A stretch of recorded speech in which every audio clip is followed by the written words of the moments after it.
आज माझ्या लग्नानंतरचा पहिला दिवस होता. सगळे पाहुणे मंडळी मला भेटवस्तू देत होते. तेवढ्यात एक मोलकरीणने सुद्धा मला एक भेटवस्तू दिली.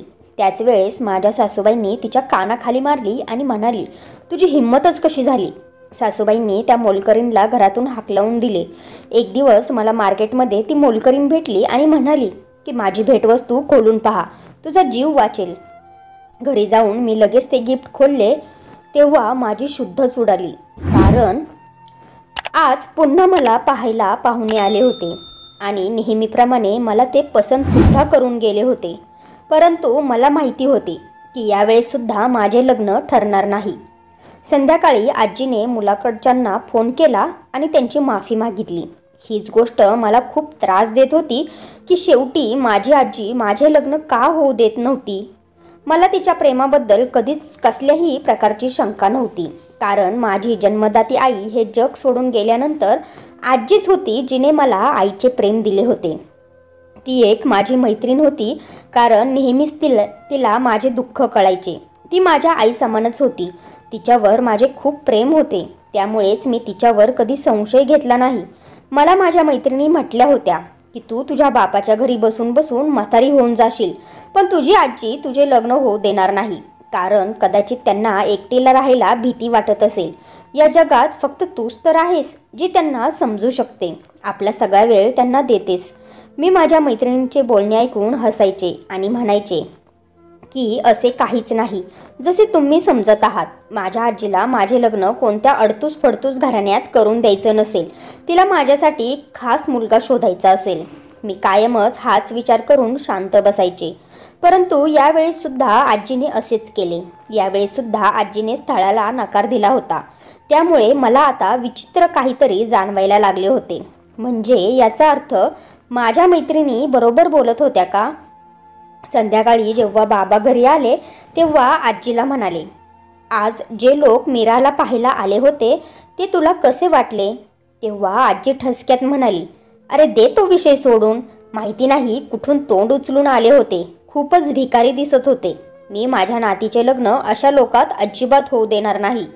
मला जाणवले होते की बाबांच्या कपाळावर आठ्या पडल्या होत्या. मला ते खूपच रागात दिसत होते. परंतु त्यांनी आपला राग शांत केला होता आणि म्हणाले, आई तुझ्या लक्षात आहे ना, आपली मीरा आता पूर्ण 25 वर्षांची झाली आहे. आता तर तिला स्थळं येत आहेत. अजून काही वर्ष गेले ना तर एक सुद्धा स्थळ येणार नाही. स्थळ येणं बंद होतील. लोक आपल्या घरी येणे जाणे पण सोडून देतील. मग तू तिच्यासाठी कुठे मुलगा पाहशील? बाबांचे बोलणे ऐकून आजीला राग आला आणि ती रागातच म्हणाली, मी मीराची आई नाही, पण मी तिला आई होऊनच सांभाळले आहे. मी तुला सांगितले होते की जग इकडचे तिकडे झाले तरी चालेल. मी तिचे लग्न तिथेच करणार जिथे माझे मन होईल. तुझ्या अनुभवांच्या आधारावर तिचे जीवन उद्ध्वस्त होऊ देणार नाही. तेव्हा बाबा म्हणाले, आई जर तुला आयुष्यभर कुठलं स्थळ आवडलं नाही तर मग काय करशील? तेव्हा आजी खूपच शांतपणे म्हणाली, मग काय, मी माझ्या नातीला आयुष्यभर घरीच बसवेल. तिचे 2 वेळेचे जेवण माझ्यावर ओझे नाहीये. मी तिला माझ्यासोबतच ठेवेल. अशा प्रकारे आजीचे बोलणे ऐकून मला आता माझ्या मैत्रिणींच्या बोलण्यावर विश्वास बसू लागला होता. त्या जे बोलत होत्या ते मला आता बरोबर वाटू लागलं होतं. आजीला माझे लग्न करायचेच नव्हते. कारण ती एकटी राहू इच्छित नव्हती. मला खूपच वाईट वाटत होते. याचा अर्थ मी आयुष्यभर अशीच घरी बसून राहणार का? माझ्या वयाच्या सगळ्या मुलींचे लग्न झाले होते आणि मी मात्र अशीच राहणार होते का? मी माझ्या खोलीत गेले आणि एकटक भिंतीकडे पाहू लागले. मला माझ्या आईची आठवण खूपच येऊ लागली होती. बाबा आणि आजी म्हणायचे की ती लहानपणीच मला सोडून देवाघरी गेली. ती कशी दिसत होती हे सुद्धा मला माहिती नव्हतं. खरंच ती जर मला सोडून गेली नसती तर मला हे सगळं सहन करावे लागलेच नसते. असो, या घटनेला 3 दिवस झाले होते. सकाळी आजी माझ्याजवळ आली आणि म्हणाली, मीरा तयार हो, तुला पाहायला लोक येणार आहेत. मी नकारार्थी मान हलवली आणि म्हणाले, नाही आजी, मला नाही तयार व्हायचे. तुला कधीच मुलाकडचे लोक आवडत नाहीत. मग विनाकारण मी तयार होऊन का बसून राहू? मला माहिती आहे की तू यावेळेसही नकार देणार आहेस.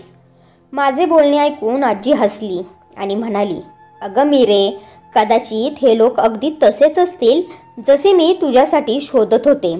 म्हणूनच म्हणते की तयार हो आणि माझ्या मनात काहीही चुकीचं आणू नकोस.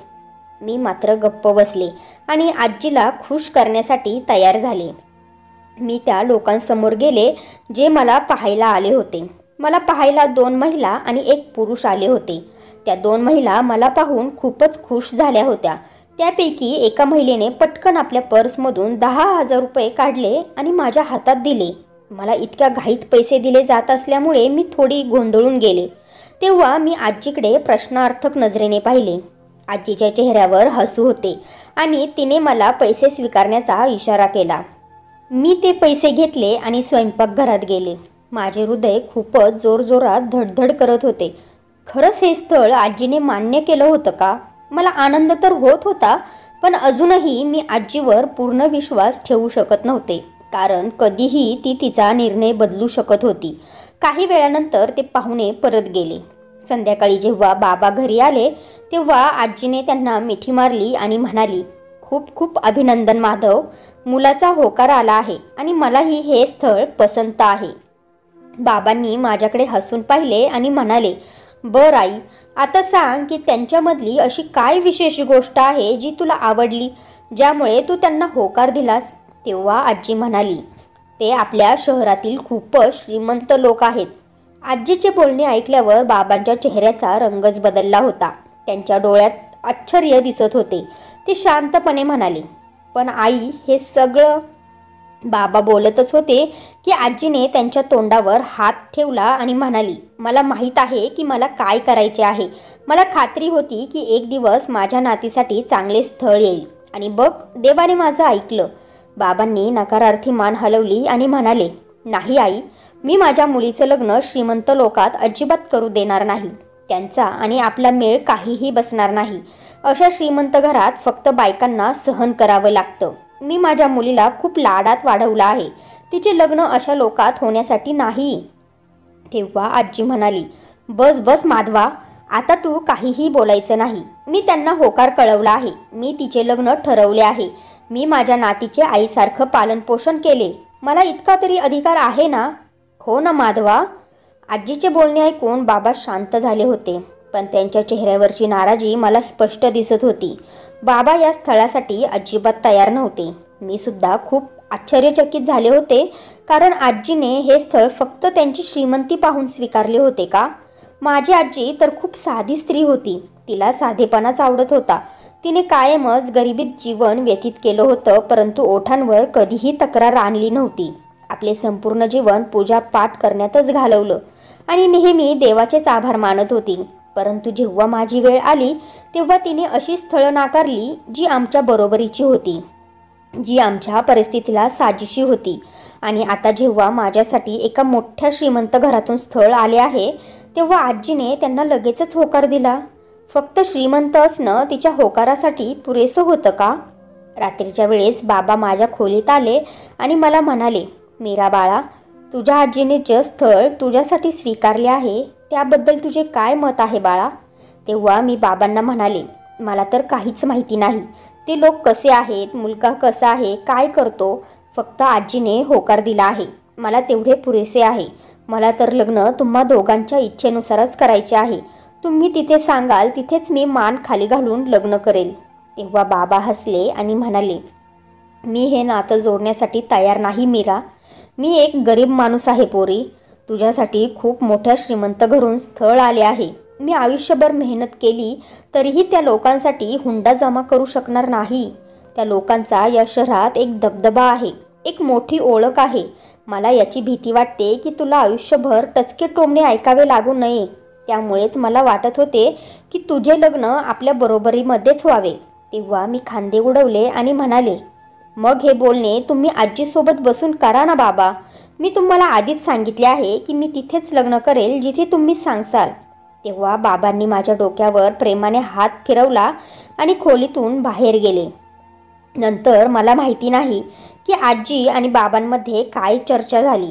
ते लोक म्हणाले की आम्हाला हुंड्यांमध्ये 1 रुपयासुद्धा नको आणि लग्नसुद्धा खूप साध्या पद्धतीने व्हायला हवे. हीच गोष्ट बाबांना खटकत होती, परंतु बाबांनी आजीच्या हट्टासमोर हार मानली होती. शेवटी लग्नाचा दिवस आला. मुलाकडचे आले होते. मीराला खूप छान पद्धतीने सजवले होते आणि मुहूर्तावर लग्न झाले. जेव्हा निरोप घेण्याची वेळ आली तेव्हा आजी माझ्याजवळ आली आणि माझ्या कानात म्हणाली, तू तुझ्या श्रीमंत हवेलीत गेल्यावर खूप सावध राहा. तिथल्या लोकांच्यात मिळून मिसळून जा आणि तुला जे पैसे आणि दागदागिने मिळतील ते सांभाळून ठेवत जा. आणि जेव्हा कधी इकडे आम्हाला भेटायला येशील तेव्हा सगळे पैसे दागिने मला आणून देत जा. आजीचे बोलणे ऐकल्यावर मी आश्चर्याने आजीकडे पाहत राहिले. आजी इतकी स्वार्थी आणि लालची झाली होती का, की ती माझ्या सासरच्या घरातून मिळणाऱ्या पैशांची मागणी करत होती? कदाचित हे माझे लग्नही आपल्या स्वार्थासाठीच केले असावे. खरं तर माझ्या मनात हजार शंका घेऊन मी त्या हवेलीत पाय ठेवला होता. मला फक्त हाच विचार सतावत होता की माझा नवरा दिसायला आणि स्वभावाने कसा असेल. कारण मी मुलाला पाहिलेच नव्हते. सगळं काही बाबा आणि आजीवरच सोपवले होते. शेवटी प्रतीक्षेची वेळ संपली. खोलीच्या दारावर हळू आवाज झाला आणि एक तरुण आत आला. तो माझ्यासमोर पलंगावर बसला आणि हसत म्हणाला, कशी आहेस मीरा? लग्नाच्या पहिल्या रात्रीचं तुला अभिनंदन. मी वर करून माझ्या नवऱ्याकडे पाहिले. पहिल्याच नजरेत मी त्यांच्यावर फिदा झाले. ते खूप हँडसम तरुण होते.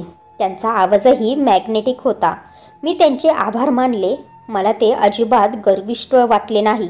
त्यांच्यात कोणताही दिखावा नव्हता. ते अगदी मला साधे सरळ वाटत होते आणि त्यांचे वागणं बोलणं सुद्धा खूप चांगले होते.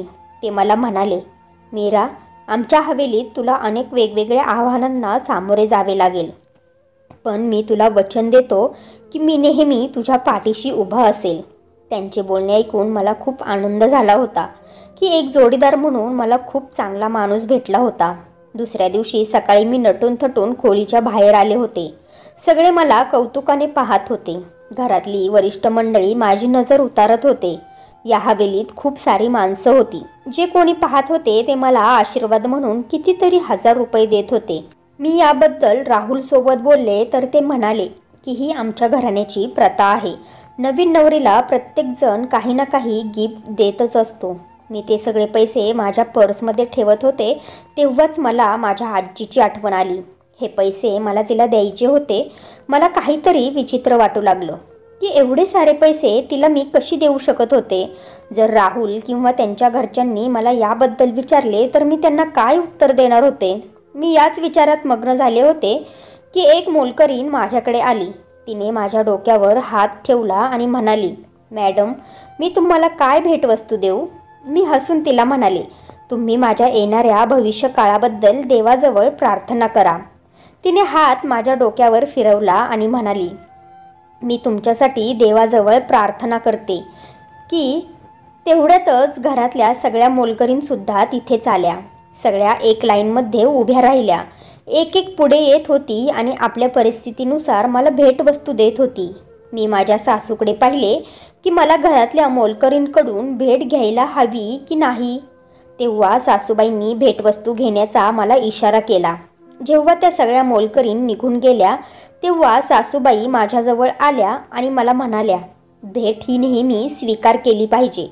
लोक आपल्याला आशीर्वाद म्हणूनच भेट देत असतात. हे पाहिले नाही पाहिजे की भेटमध्ये काय आहे आणि देणारा कोण आहे. तू या भेटवस्तू घेऊन खूप चांगलं काम केलं आहेस पोरी. यामुळे त्यांच्या मनाला सुद्धा सुख समाधान मिळाले असेल की घराच्या मालकीणने आपली भेट स्वीकारली आहे. सासूबाईंचे बोलणे ऐकून मी हसले. माझ्या सासूबाई जेव्हा बाहेर गेल्या तेव्हा सगळ्यात अगोदर जी मोलकरीण माझ्याजवळ आली होती ती पुन्हा माझ्याकडे आली आणि मला म्हणाली, मॅडम, माझे नाव सीमा आहे. मी तर आज तुम्हाला काही देऊ शकणार नाही, पण माझे नाव तुम्ही लक्षात ठेवा. मी तुम्हाला अशी भेट देईल की तुमचे जीवनच बदलून जाईल. मी सीमाचा हात धरला आणि म्हणाले, मला भेटवस्तूची काहीच गरज नाही. तुम्ही फक्त मला आशीर्वाद द्या तेच खूप होईल. कारण नसताना तुम्ही टेन्शन घेऊ नका. या हवेलीत खूप सारे लोक राहत होते. माझे सासू सासरे, त्यांची 2 भाऊ, त्यांची मुलं, सगळेच्या सगळे माझ्यावर खूप प्रेम करत होते. सुनबाई करून थकत नव्हते. माझे पती सुद्धा खूप चांगले होते. एक दिवस सीमा साफसफाईचा बहाणा करून माझ्या खोलीत आली आणि मला म्हणाली, मॅडम, जर तुमच्या सासूबाई किंवा घरातले कोणी तुम्हाला म्हणाले की चल या हवेलीचे तळघर तुला दाखवतो, तर त्यांची ही गोष्ट अजिबात ऐकू नका. त्यांच्यासोबत तळघरात जाण्याची चुकी अजिबात करू नका. सीमाचे बोलणे ऐकल्यावर मी तिच्याकडे प्रश्नार्थक नजरेने पाहिले, परंतु ती माझे प्रश्न न ऐकताच लगेच खोलीतून बाहेर निघून गेली. पण मला मात्र खूपच मोठा धक्का बसला होता. शेवटी ती अशी का बोलत होती? माझ्या मनात हजारो प्रश्न निर्माण झाले होते. मी विचार केला की मी याबद्दल सीमासोबत बोलणार आणि तिला विचारणार की तू असे का बोलत होती. थोड्या वेळातच खोलीत माझे पती आले होते आणि ते मला टेन्शनमध्ये पाहून म्हणाले, तू अशी टेन्शनमध्ये का दिसत आहेस मीरा? काय झालं आहे का? तुला काय त्रास होत आहे का? मी नकारार्थी मान हलवली आणि म्हणाले, नाही, असं काहीच नाही, मी ठीक आहे. ते मला घरच्यांची आठवण येत होती. माझी इच्छा नव्हती की सीमाने जे काही सांगितले आहे ते राहुलला कळावे. असो, मी संपूर्ण दिवस सीमासोबत बोलण्याची संधी शोधत होते, परंतु ती मला एकटी कुठे भेटलीच नाही. कधी किचनमध्ये दिसली की तिच्यासोबत 1-2 मोलकरीण असायच्या. अंगणात दिसली की ती घरातल्या मालकांसमोर साफसफाई करत असायची. रात्रीचे 10 वाजले होते आणि मी अजूनही संधी शोधत होते. पण जेव्हा खूपच उशीर झाला तेव्हा मी झोपायला माझ्या खोलीत गेले. परंतु मी ठाम विचार केला होता की सकाळ झाल्यावर कोणत्याही परिस्थितीत सीमाला मी माझ्या खोलीत बोलवणार आणि तिला ही गोष्ट विचारणार की ती माझ्याशी अशी का बोलली होती. सकाळी जेव्हा राहुल आणि मी नाश्त्यासाठी खोलीतून बाहेर निघालो तेव्हा सीमा हॉलमध्ये उभी होती. मी लगेच तिच्याकडे गेले आणि हळूच म्हणाले, सीमा, लवकर माझ्या खोलीची साफसफाई करायला ये. माझा जेव्हा नाश्ता होईल तेव्हा मी तुला सफाई करण्यासाठी खोलीत बोलावून घेईन. तिने होकारार्थी मान हलवली. आम्ही सगळ्यांनी खूप छान आनंदाच्या वातावरणात नाश्ता केला. सगळे खुश होते. मी जेव्हा नाश्ता करून माझ्या खोलीत जाऊ लागले तेव्हा माझ्या सासूबाई मला म्हणाल्या, मीरा, टेबलवर जेवढी भांडी पडली आहेत सगळी भांडी उचल आणि किचनमध्ये नेऊन ठेव. मी अविश्वासाने माझ्या सासूबाईंकडे पाहू लागले तेव्हा त्या पुन्हा म्हणाल्या, अशी का पाहत आहेस? मी तुला सगळी भांडी धुवायला तर नाही ना सांगितली. आता थोड्या दिवस आराम कर, मग तुला स्वतःला चांगली संस्कारी सून म्हणून सिद्ध करायचे आहे. सासूचे बोलणे ऐकून राहुल लगेच म्हणाले, मम्मी, मी कधीच दुसऱ्या वहिनींना घरातली कामं करताना पाहिली नाहीत. मग तू माझ्या बायकोला किचनमध्ये काम करायला का पाठवत आहेस? सासूबाईंच्या चेहऱ्यावर थोडेसे रागीट हास्य आले आणि त्या चिडून म्हणाल्या, तुझ्या सगळ्या वहिनी खूप चांगल्या घराण्यातून आल्या आहेत. उलट तुला तर हे चांगले माहिती आहे की तुझ्या बायकोचे बॅकग्राऊंड कसे आहे. अशा मुलींना कामं करण्याची सवय असते. काम नसेल तर त्या बोर होऊन जातात आणि मग टाइमपाससाठी घरात भांडणं लावून देतात. सासूबाईंचे बोलणे ऐकून मी सासूबाईंकडे अविश्वासाने पाहत होते. मला त्यांच्याकडून अशा गोष्टींची अजिबात अपेक्षा नव्हती. त्यांनी घरातल्या सगळ्यांसमोर माझी इज्जत काढली होती. मी खूप मेहनतीने माझ्या अश्रूंना वाहण्यापासून थांबवले होते आणि टेबलवरून भांडी उचलून किचनमध्ये ठेवण्यासाठी गेले होते. मी जेव्हा त्या कामातून फ्री झाले तेव्हा आपल्या खोलीत जाऊन बसले होते. थोड्या वेळातच सीमासुद्धा तिथे आली होती. तिच्या हातात एक लिफाफा होता. तिने तो लिफाफा माझ्या हातात दिला आणि मला म्हणाली, मी तुम्हाला म्हणाले होते ना की मी तुम्हाला भेटवस्तू नक्कीच देणार. ही घ्या माझ्याकडून तुम्हाला तुमच्या लग्नाची भेटवस्तू. मी त्या लिफाफ्याला उलटपुलट करून पाहत होते की तेव्हाच धाडकन माझ्या खोलीचा दरवाजा उघडला गेला. माझी सासू खूपच घाईत गडबडीत माझ्या खोलीत आली आणि जेव्हा त्यांनी माझ्या हातात सीमाने दिलेला लिफाफा पाहिला तेव्हा त्या घाबरून किंचाळल्याच आणि त्या लिफाफा घेऊन म्हणाल्या, हे पैसे मी गरिबांना वाटून टाकेल.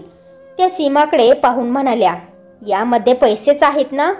सीमा खूपच घाबरली होती. ती लगेच म्हणाली, हो हो हो मॅडम, पैसेच आहेत. इतक्यातच राहुलसुद्धा खोलीत आले होते. माझ्या सासूने लगेचच राहुलला मला बाहेर नेण्याचा इशारा केला. तेव्हा राहुलने मला लगेचच खोलीच्या बाहेर नेले होते. या सगळ्या कृती इतक्या घाईत गडबडीत झाल्या की मी काहीच समजू शकले नव्हते. दुसऱ्या दिवशी ती मोलकरीण सीमा घरातून गायब झाली होती. माझ्या सासूबाईंनी ही गोष्ट दुपारी जेवल्यानंतर सांगितली होती. की सीमा काही दिवस सुट्टी घेऊन आपल्या आईवडिलांच्या घरी गावाला गेली आहे. त्यामुळे सीमा परत येईपर्यंत तिची ड्युटी माझी सूनबाई सांभाळेल. मी कठोर नजरेने माझ्या सासूकडे पाहिले होते. मनात विचार केला होता की त्या सीमाला सुद्धा आत्ताच आपल्या घरी जायचे होते का? माझ्यावर घरातली खूप सारी कामं पडली होती. अशा प्रकारे अचानक सीमाचे घरातून गायब होणे या गोष्टीला सुद्धा मी दुर्लक्षित केले होते. आता मी खूप उदास राहू लागले होते. घरातल्या दुसऱ्या सुना तर उठून पाणीसुद्धा पित नव्हत्या आणि इथे मला मोलकरींसोबत किचनमध्ये सगळी कामं करावी लागत होती. मला तर घरातली कामं करण्याची सवयसुद्धा नव्हती. आजीने मला महाराणी बनवून ठेवले होते. आता मला आजीवर खूप सारा राग येत होता. तिने माझ्यासोबत असे का केले होते? माझे लग्न अशा घरात का करून दिले ज्यांची लायकी आपल्या लायकीपेक्षा 1000 पटीने जास्त होती? जर माझे लग्न आपल्यासारख्याच माणसात करून दिले असते तर मला हे सर्व सहन करावे लागलेच नसते. हाच विचार करून करून माझ्या डोळ्यात अश्रू आले होते. इतक्यातच राहुलसुद्धा खोलीत आले. ते माझा उदास चेहरा पाहून विचारात पडले. म्हणू लागले, मला माहिती आहे की तुझ्यावर खूप मोठे ओझे पडले आहे. तू या सगळ्या अडचणींमुळे नाखुश आहेस. मी मम्मीसोबत बोललो होतो तेव्हा ती मला म्हणाली की मी माझ्या सुनेला या घराची महाराणी बनवणार आहे. फक्त मला काही दिवस तिच्या परीक्षा घेऊ देत. तू माझ्या आईच्या एकुलत्या एक मुलाची बायको आहेस. ती तुझ्यासोबत अशा प्रकारे वागणार नाही. ती सगळं काही जाणून बुजून करत आहे. म्हणजे सगळे पाहतील की तू किती धाडसी मुलगी आहेस. राहुलच्या बोलण्यावर तर माझा विश्वास तर बसत नव्हता, परंतु त्यांच्यासाठी मी माझ्या चेहऱ्यावर स्मित हास्य आणले होते. असेच घरातल्या कामांमध्ये माझे बिझी 2 आठवडे निघून गेले होते. मला तर कोणत्याच गोष्टीची खबर नव्हती. एक दिवस राहुलने माझा हात पकडला आणि मला आरशासमोर नेले आणि म्हणाले, तू या मुलीला ओळखतेस का? ती हीच मुलगी आहे का जिच्यासोबत मी लग्न केले होते? विस्कटलेले केस, डोळ्याखाली आलेली काळी वर्तुळं. तू तुझा हा अवतार काय करून ठेवला आहेस मीरा? तेव्हा मी म्हणाले, राहुल, माझ्यावर माझ्या शक्तीपेक्षा जास्त ओझे टाकले गेले आहे. मग मी काय करू तुम्हीच सांगा. तेव्हा राहुल म्हणाले, आज तू घरातल्या कोणत्याच कामाला हात लावणार नाहीस. आज तुझा सगळा वेळ माझा असणार आहे. मी तुला माझ्यासोबत बाहेर घेऊन जाईल. आपण मस्तपैकी फिरूया आणि मग घरी येऊयात. तेव्हा मी हसले आणि म्हणाले, याच्यासाठी तुमची मम्मी परमिशन देईल का? परंतु राहुल खरंच मला त्यांच्यासोबत घेऊन बाहेर गेले होते. एका चांगल्या हॉटेलमध्ये जेवायला घातले आणि मग मला मार्केटमध्ये शॉपिंग करण्यासाठी सुद्धा घेऊन गेले होते. कपडे खरेदी करण्यासाठी आम्ही एका दुकानात गेलो तेव्हा राहुल म्हणाले, तू इथे बैस, मी तुझ्यासाठी ज्यूस आणतो. मी होकारार्थी मान हलवली. मी साडीच पाहत होते की कोणीतरी मला पाठीमागून हलवले. माझ्या तर पायाखालून जमीन सरकली होती. मी पटकन मागे वळून पाहिले तर तिथे तीच मोलकरीण सीमा उभी होती. मला म्हणाली, कोणत्याही परिस्थितीत अगदी काहीही झाले तरी तो लिफाफा खोलून पहा, तुमचा जीव वाचेल. एवढे बोलून ती लगेचच गर्दीतून निघून सुद्धा गेली. पण मी तर हक्काबक्का होऊन तिथेच बसून राहिले. सीमा तर या शहरात होती, मग माझी सासू माझ्यासोबत खोटं का बोलली? आणि ती सीमा पुन्हा पुन्हा मला हीच गोष्ट का सांगत होती की माझ्या जीवाला धोका आहे? नक्कीच काहीतरी वेगळीच गोष्ट आहे. मी आता ठाम विचार केला की कोणत्याही परिस्थितीत तो लिफाफा शोधून काढायचाच. जसे राहुल ज्यूस घेऊन आले, मी त्यांना घरी चालण्यासाठी सांगितले. ते हैराण झाले आणि म्हणाले, पहिली साडी तर खरेदी कर, मग आपण जाऊया. मी नाहीमध्ये मान हलवली आणि म्हणाले, नाही, मला आत्ताच घरी जायचे आहे. माझ्या डोक्यात खूपच दुखत आहे. माझे बोलणे ऐकून राहुल थोडे टेन्शनमध्ये आले, परंतु त्यांनी माझे बोलणे ऐकले आणि मला घरी घेऊन गेले. मी पुन्हा घराची सफाई करण्याच्या बहाण्याने पूर्ण घर शोधले होते. माझ्या शरीरातला प्रत्येक अवयव खूप दुखत होता. खूपच मी दमले होते, परंतु हिंमत हारली नव्हती. शेवटी खूपच प्रयत्न केल्यानंतर तो लिफाफा मला माझ्या सासूच्या बेडच्या गादीखाली मिळाला. मी तो लिफाफा लपवला आणि माझ्या खोलीत घेऊन आले. आता आतमधून कडी लावली आणि जसा तो लिफाफा मी उघडला, माझ्या डोक्यावर आभाळच कोसळले. कारण त्यामध्ये अशा बऱ्याच गोष्टी होत्या ज्यामुळे मला खूपच मोठा धक्का बसला होता. त्या लिफाफ्यामध्ये काही फोटोज होते. माझ्या बाबांच्या आणि सीमाच्या लग्नाचे फोटो पाहून मी दंग झाले होते. याचा अर्थ सीमा माझी आई होती का? मग माझ्यासोबत खोटं का बोलले गेले होते की माझ्या आईचा मृत्यू झाला होता? मी पटकन सगळ्या वस्तू पाहायला सुरुवात केली. त्यामध्ये लग्नाची पत्रिकासुद्धा होती आणि मी जेव्हा त्या पत्रिकेत नावं वाचली तेव्हा माझा संशय खरा ठरला. कारण त्या पत्रिकेत राहुलच्या आजोबांचे नाव होते. याचा अर्थ सीमा राहुलची आत्या होती. मी सगळं पाहतच होते की दरवाजावर कोणीतरी आले. मी पटकन सगळ्या वस्तू घेतल्या आणि गादीखाली लपवल्या आणि दरवाजा उघडला तर समोर राहुल उभे होते. ते माझ्या चेहऱ्याकडे पाहून म्हणाले, तू इतकी का घाबरली आहेस? काही टेन्शन आहे का? काही झालं आहे का? तेव्हा मी घाबरत म्हणाले, हो, तुमचं सगळं सत्य मला माहिती पडले आहे. राहुल म्हणाले, कसले सत्याबद्दल तू बोलत आहेस? तेव्हा मी म्हणाले, तुम्ही लोकांनी आपल्या आत्याला सीमाला घरातील मोलकरीण बनवून ठेवले आहे. तुम्हाला लाज वाटत नाही का? माझे बोलणे ऐकून राहुल मोठमोठे डोळे करून माझ्याकडे पाहू लागले आणि मला म्हणाले, तू असे का बोलत आहेस मीरा? तुझं डोकं तर ठिकाणावर आहे ना?